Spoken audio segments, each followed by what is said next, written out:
For this session, you have two presenters. You have Svetlana Lupasco and Patricia Berney, and both of whom wear many hats. You know Svetlana, I'm sure most of you do, as an e-learning developer and consultant, and Patricia as a consultant in both our French and English programs. And so take it away, teaching presence online, ladies. Thank you, Catherine, for a warm welcome. Good morning, everyone. It goes without saying that the pandemic has transformed the teaching landscape. Literally overnight, we had to embrace a new teaching environment and new ways of reaching out to learners. Our learners themselves had to adapt to new ways of learning. A lot of the most familiar things about teaching and learning haven't felt quite as familiar over the past year. And any presentation on online teaching has to begin with a thank you to our instructors for your, let's say, flexibility.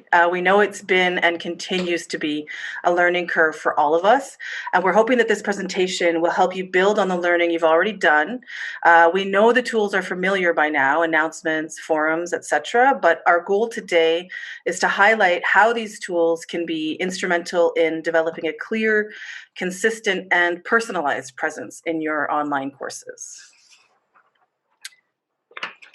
In this presentation, we are going to discuss why it is important to have a strong presence when teaching online and what this may look like in the online environment. We will emphasize the role of online communication in maintaining learner motivation and show you some sample announcements and forum practices. Special thank you to all of the instructors who inspired us and let us use their announcements and forums to prepare for this presentation. Right. So how is teaching presence online different from teaching presence in the physical classroom? Well, quite a bit.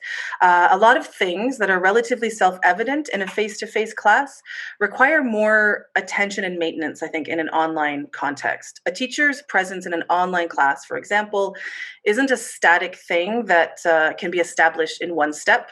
While a face-to-face class can provide a syllabus and a schedule, for example, learners in an online class can really easily lose touch if this information isn't crystal clear and if it isn't repeated in multiple contexts.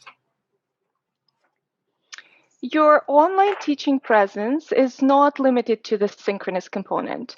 In fact, it starts even before you meet with your learners.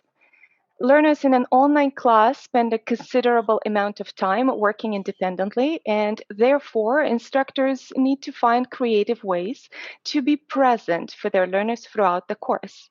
This includes course design and organization, facilitation of online communication, and direct instruction. In the following slides, we will focus on communicating in the asynchronous component and linking that communication to the real-time interactions. Online discourse is pivotal to participation. If learners are clear on what they need to do, this will actively encourage them to complete their tasks. If learners are prompted to contribute to a forum discussion and their contributions are acknowledged, they will be more inclined to participate. Our courses provide a number of tools to facilitate and enhance online communication, such as announcements, forum discussions, private messaging, as well as group discussions in video conferences. Right. So as we know, announcements are a one-way means of communication from the instructor to learners. They're most effectively used to communicate important information to your learners and to provide structure. We know this.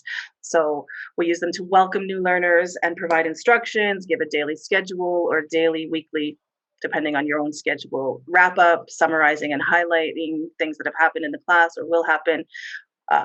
Give instructions on homework for next time, provide reminders, emergency communications like class cancellations because of PD Day, for example, or to share supplementary materials, resources, events in the community, links, etc., whatever you want in there. Yeah. Okay. Whereas communication in a face-to-face class can be more effective and probably interesting, I'd say, if an instructor uses a variety of forms, structures, and styles, language styles, I mean.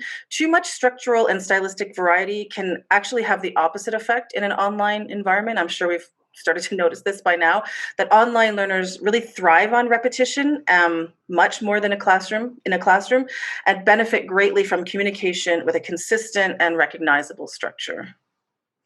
In this screenshot from one of our courses, notice that the instructor has used the same structure every time. Any new learner would easily understand what these announcements are about. And continuing learners would appreciate the routine. For your information, you can pin an announcement, and you can also schedule your announcements to appear at a specific time.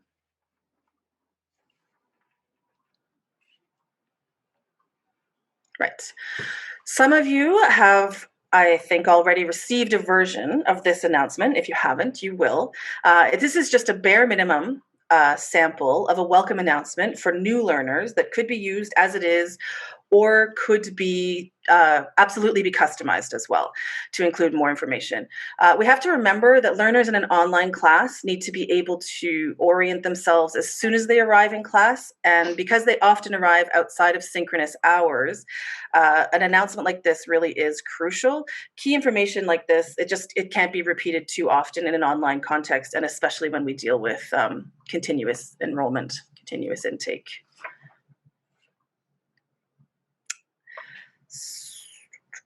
Okay, I'll give you a minute to read that. Oh, should I go back? No, you're fine. You're No, fine. okay. Sorry. Okay. All right. Sorry. So we're going to look at a few great examples of how to personalize announcements. We hope that you can take a closer look at them and be inspired by them in the future. In the interest of time, we'll move relatively quickly through them today, I think, and we'll just highlight a few key strategies. So this I think it was a composite of two announcements that we took from our actual instructors, and this announcement, it works really well. It has information for returning learners in a new term, lets them know that some units might be familiar, that they may have already done even some of the activities, but that it's worth revising them now. Their skills are stronger. There's clear language, clear formatting, space, use of color, use of highlighting, and this personalized touch at the end, reminding them to take a walk every day. I only caught 1 minute of Gretel's presentation, but this seems very relevant, I think, important for our mental health. So it's just, just a very clear, concise, personalized, I think, example. Yeah. Moving on. These are two announcements posted before and after a video conference. Notice that the purple sample announcement reminds learners about previously assigned work. Small details like this really emphasize the link between the asynchronous and synchronous component. So it has a reminder, and then unit name, communicate with your landlord, and specifies the activities. The green sample provides deadlines and clear instructions of what learners have to do in both Onyx and ESL library. Notice the deadline is underlined, and then the homework highlighted. It also acknowledges learners' active participation in the video conference and makes an outside resource such as ESL Library visible in Onyx.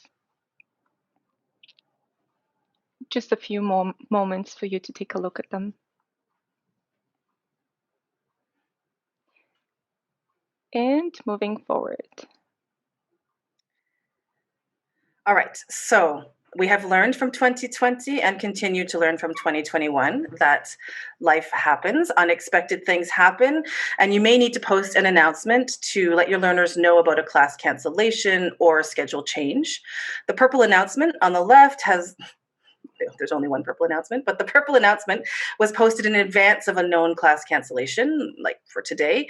And the orange announcement is more of an unplanned event. So we have taking a look at the orange example, we have some very clear language, short sentences, you know this, but this is an event. This was a class cancellation due to technical issues, which happen, and giving learners instructions on what to do and calming them down, thanking them for their patience, always key in these times. And just FYI, if you do find yourself unable to post an urgent announcement yourself, if you don't have internet access, for example, your site admin staff or a program consultant will be happy to do it for you. I've done it. It works. Just let us know if you can't get into your class and need to let your learners know. One of us, we do have access to do that for you. So I'll just give you a minute to have a look at these as well.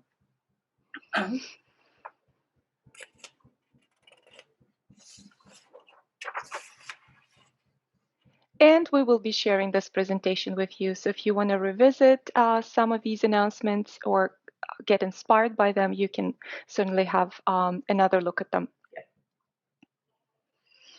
So this is another way of announcing the schedule for the day. And notice that it includes both components, a video conference and independent work.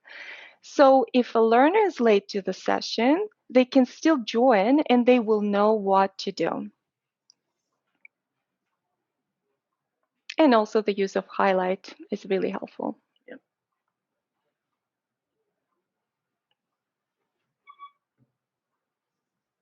Okay, moving on. Right. So moving on to forums. We all know that forums are a great place for online class discussions. That's clear. They can also be a valuable source of information for learners and instructors. Learners benefit from corrective feedback, of course, while instructors can plan lessons based on strengths and weaknesses that are apparent in forum interactions. The first 4 points on this slide are commonly used and are already routine in many of your courses. In order to maintain learner engagement in the class forum, acknowledge learners' contributions by replying to their forum posts and addressing learners by their names. Encourage further learner interactions by inviting them to reply to their classmates' posts. Provide light error correction by using colors, underlining, or bolding text, focusing on the most important things. You can also be creative with how you build on forum discussions. The last 3 points provide some ideas. Use forums as a springboard or follow-up to activities from the synchronous session. You can also use forums as an ongoing needs analysis. For example, look for common errors and plan lessons around them.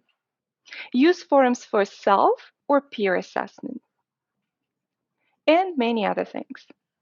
If you already have some great ideas that we haven't mentioned, please share them in the chat. Forum discussions can be a key motivator, provided that learners' contributions are acknowledged. In this example, you can see that the instructor replied to a learner's post, addressed the learner by name, Patricia, and underlined the correction. I'll learn to spell pipe eventually. Just giving you a moment to take a look at it.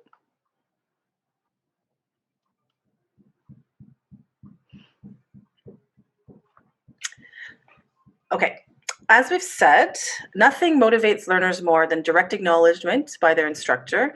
That said, responding to every single forum post can be very time consuming, and it actually isn't necessarily always the most effective approach. If, for example, a large number of your learners repeat the same mistake or exhibit the same strength, there may be no point in repeating the same feedback individually and multiple times.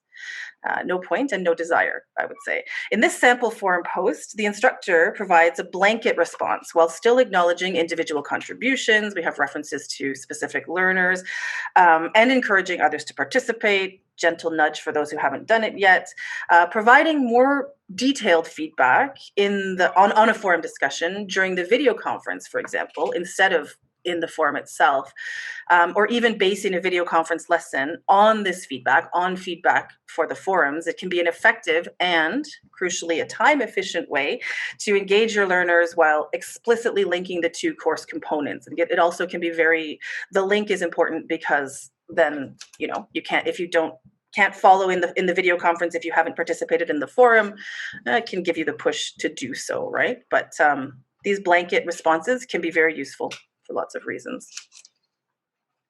Yep, and I'm going to show you another one in a moment. This is another blanket response, and this time the instructor tells the learners that the discussion is closed. This is helpful information for new learners looking back at past posts. The instructor also tells learners that there will be follow-up in the video conference. Again, notice the reminders and the highlights. Just giving you a moment to look at this.